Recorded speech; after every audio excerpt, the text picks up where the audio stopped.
Hello guys, तो welcome back to the Soronics labs. So आज का हमारे टॉपिक से कि पीएचपी वर्क कैसे होता है, उसके बाद है बेसिक सिंटैक्स ऑफ पीएचपी, और उसके बाद हम हमारा पीएचपी का पहला प्रोग्राम करने वाले हैं। तो चलो ज़्यादा टाइम वेस्ट नहीं करते, सीधा हमारे टॉपिक को स्टार्ट करते हैं। तो पहला टॉपिक है हमारा हाउ टू पीएचपी वर्क्स, जो कि user send request through browser. जब user browser suppose Chrome etcetera में कोई भी यूआरएल डालता है तो वह एक रिक्वेस्ट भेजता है सर्वर को। यह रिक्वेस्ट हो सकती है सपोज वेबसाइट ओपन करना है या फिर फॉर्म सबमिट करना है, लॉगिन करना है। ये एक वेबसाइट हो सकती है जो यूज़र वेबसाइट से कुछ मांग रहा है, वेबसाइट के थ्रू सर्वर से कुछ मांग रहा है। तो हमारा सेकंड है कि request go to the web server. So यह रिक्वेस्ट है इंटरनेट के थ्रू वेब सर्वर तक जाती है। सपोज कि जैसे कि अपाचे सर्वर के पास जाती है। जो सर्वर एक सिस्टम होता है जो वेबसाइट को हैंडल करता है, ये डिसाइड करता है कि आगे क्या करना है, जो रिक्वेस्ट हमारी तरफ आई है उसका आगे क्या करना है। उसके बाद थर्ड पॉइंट है कि server check for PHP files. Server check करता है कि जो फाइल रिक्वेस्ट हुई है वह पीएचपी फाइल है या सिंपल एचटीएमएल फाइल है, वो पहले चेक करता है। तो अगर वह एचटीएमएल फाइल होगी तो वो सीधा रिटर्न भेज देगा। अगर वो पीएचपी फाइल होगी तो उसका आगे वो प्रोसेस करेगा। उसके बाद PHP code is executed on the server. अगर फाइल पीएचपी है तो सर्वर उसे पीएचपी इंजन को देता है। पीएचपी इंजन उस कोड को एग्जीक्यूट करता है, इसमें लॉजिक रन होता है। इम्पोर्टेंट, यह पूरा प्रोसेस सर्वर पर होता है, ब्राउज़र पर नहीं होता है। तो नेक्स्ट है कि PHP process login and database operations. So अब पीएचपी अपना मेन काम करता है, कंडीशंस चेक करता है, कैलकुलेशंस करता है, डेटाबेस से डेटा लेता है, डेटा इंसर्ट करता है, अपडेट करता है। ये सारा का सारा प्रोसेस बैकएंड में चलता है। उसके बाद नेक्स्ट है कि output is generated in HTML format. So PHP execution के बाद रिजल्ट जनरेट होता है, लेकिन ब्राउज़र पीएचपी नहीं समझता, इसलिए पीएचपी आउटपुट को एचटीएमएल में कन्वर्ट करता है ताकि ब्राउज़र दिखा सके उसे। सो नेक्स्ट है कि server sends response back to the browser. So अब सर्वर फाइनल आउटपुट एचटीएमएल, जो एचटीएमएल के फॉर्मेट है, ब्राउज़र को भेज देता है। ये रिस्पॉन्स यूज़र तक पहुंचता है। और लास्ट स्टेप है कि browser displays the final output. Browser उस एचटीएमएल को पढ़ता है और यूज़र को दिखता है। सो यूज़र को सिर्फ फाइनल रिजल्ट दिखता है, पीएचपी कोड कभी दिखाई नहीं देता। सो हमारा नेक्स्ट पॉइंट है basic syntax of PHP. So PHP code हमेशा इस टैग से शुरू होता है। ये जो टैग है ना, anchor bracket then question mark and PHP, इस टैग से स्टार्ट होता है। यह एक ओपनिंग टैग है जो सर्वर को बताता है कि यहाँ से पीएचपी कोड शुरू हो रहा है और इसे एग्जीक्यूट करना है। अगर आप इस टैग नहीं लगाओगे ना तो सर्वर को पीएचपी कोड पहचान नहीं पाएगा, मतलब उसे पता ही नहीं चलेगा कि ये पीएचपी का कोड है या नहीं है। और सो नेक्स्ट है कि ends with this tag. So PHP code question mark and angular bracket से ख़त्म होता है। ये क्लोजिंग टैग है जो बताता है कि यहाँ पे पीएचपी का कोड ख़त्म हो गया है। इसके बाद अगर आप कौन सा भी लाइन टाइप करोगे ना तो उसे server as a HTML consider करेगा, उसे पीएचपी कंसिडर नहीं करेगा। सो नेक्स्ट है कि semicolon, segment ends with semicolon. So PHP में हर स्टेटमेंट के अंत में सेमीकोलन लगाना जरूर होता है।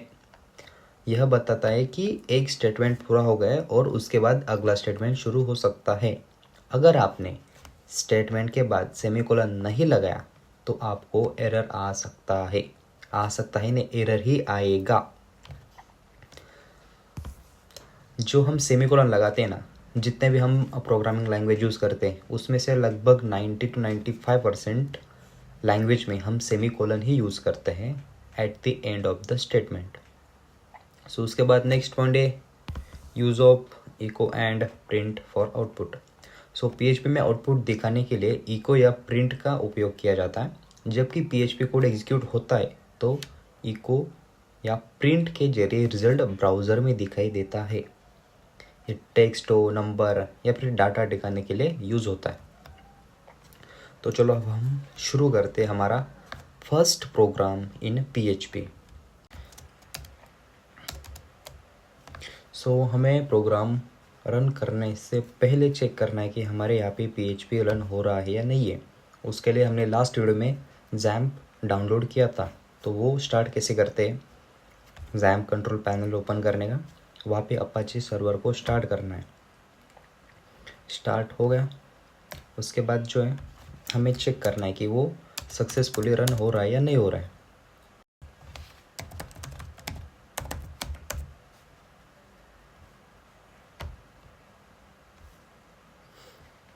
सो यहाँ पे हमारा XAMPP अपाचे सर्वर जो है वो स्टार्ट हो रहा है, मतलब स्टार्ट है। तो अब हम हमारा पहले प्रोग्राम बनाते हैं। तो उसके लिए आपको पता ही है, हमें पहले एक फ़ोल्डर क्रिएट करना पड़ता है। तो मैंने आपको लास्ट वीडियो में फ़ोल्डर स्ट्रक्चर बताया था, फिर भी इस वीडियो में फिर से बता देता हूँ। हम जब XAMPP फ़ोल्डर ओपन करते हैं, उसके अंदर हमें एक फ़ाइल दिखती है जो HD docs करके, उसके अंदर जाके हमें एक फ़ोल्डर बनाना पड़ता है। अब करंटली मैं तो उसे प्रोग्राम नाम दे देता हूँ। अब इसे हमें ओपन करना है VS कोड में। तो ये सबसे आसान तरीका तो CMD के थ्रू करते हैं हम। CMD गए, उसके बाद हमें VS कोड ओपन करना है, तो कोड स्पेस डॉट, जिसके थ्रू हमें सीधा रिडायरेक्ट होंगे VS कोड में।